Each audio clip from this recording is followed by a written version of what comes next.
that could carry one passenger or it could carry a stretcher. Both those doors come down. Now that airplane looks pretty sturdy, but what it basically is metal tubing like that, covered in wood and fabric. The whole back end of this airplane is just fabric. And this is wood, the wings are wood. It has a 180 horsepower engine, about what you'd find in a Honda Accord. And it would operate from airfields 200 to 300 yards long. And so it was very versatile. And they used it for aeromedical evacuation. They used it for artillery spotting, that is, when you're artillery shooting, flying nearby, tell them long, short, left, right. They could use it to call in close air support. So it was a very versatile aircraft. The next airplane I'll talk about is the blue and yellow one back here, which is a 1919 Cornell. It was a basic training. You bring in young men, and you brought in a lot of them in World War II.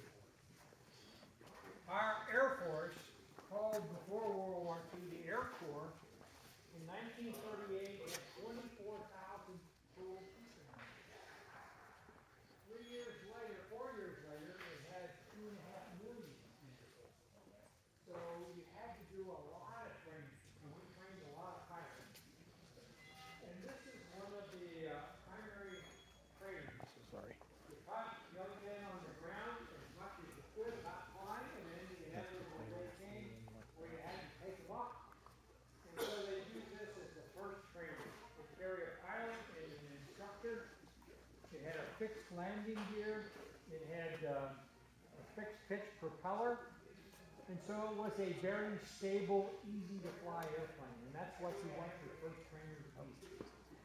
Again, it's basically tubular steel covered in fabric and wood.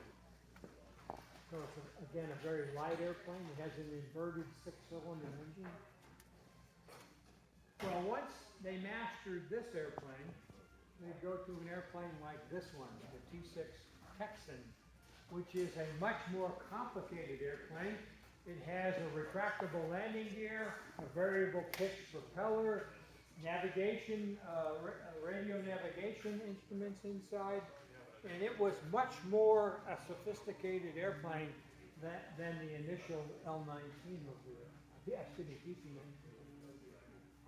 This was so easy to maintain that there are still hundreds of them flying today, although they were last produced in about 1955.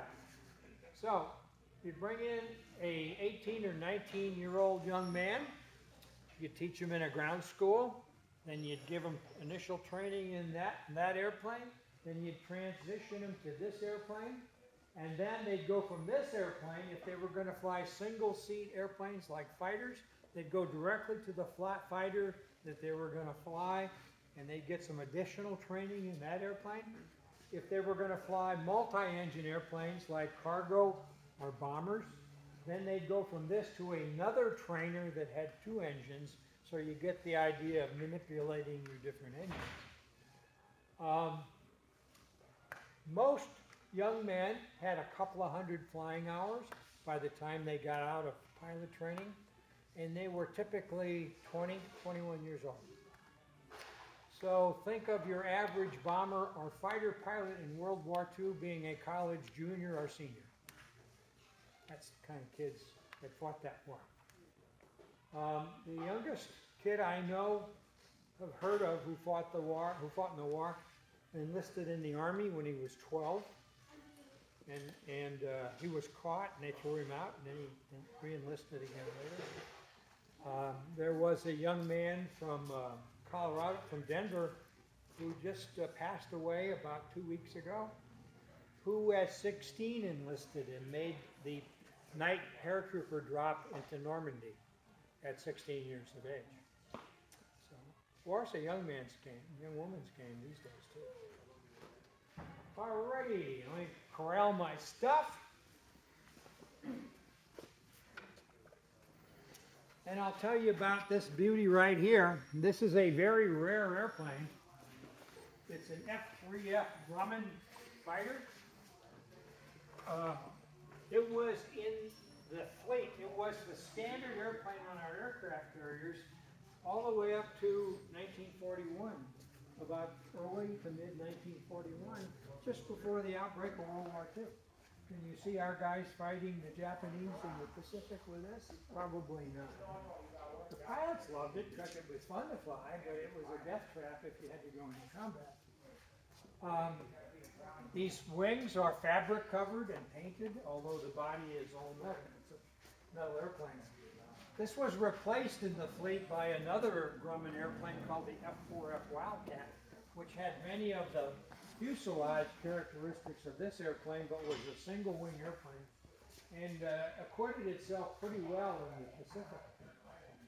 This airplane had 150 caliber and 130 caliber machine gun that fired through the propeller blades. So you had a mechanical linkage mechanism that shut down the gun as the propeller blade went by. Otherwise, you'd have very sharp propellers. The 6F6 on the back is the symbol for the fighter squadron on the USS Enterprise, which is one of the aircraft carriers that carried this airplane.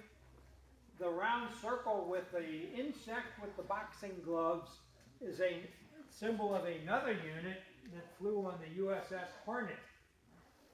Excuse me, USS Wasp. USS Wasp. This particular airframe crashed in Hawaii in 1942.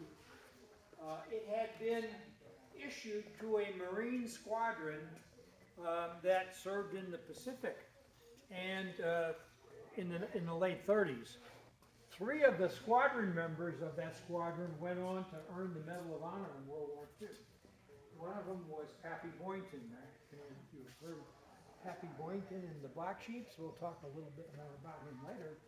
But it's quite likely that one or more of those 3 Medal of Honor winners flew this airplane in the late 1930s. Back there, there's a L-19 Bird Dog. That's a Vietnam-era airplane that the Army used for artillery spotting, calling in close air, finding out where the bad guys were. It had spotting rockets, simulated spotting rockets on the wings. Okay, come on over here. We're going to talk about the flight simulator of World War II. Danny, give me about 3 or 4 minutes. Can you do that? Right now? Right now. Well, she usually talk about her, so the only thing I was going to do is fly. You're going to fly. Okay. This was the flight simulator trainer of World War II. When you wanted to teach a guy to fly on instruments before you turn them loose in an airplane, you put him in this. It has all the standard controls of an airplane, has all the standard instruments of the airplane. You close the door, you put the hood down, and the instructor who sits at this desk tells him to do certain maneuvers, and then he does them. The technology that makes that work runs off of bellows and motors. The guy who designed this simulator had been in the organ business. That's where how bellows got involved in this. Okay. Okay, come back. Roll. Okay. I'm teaching him how to. Yeah.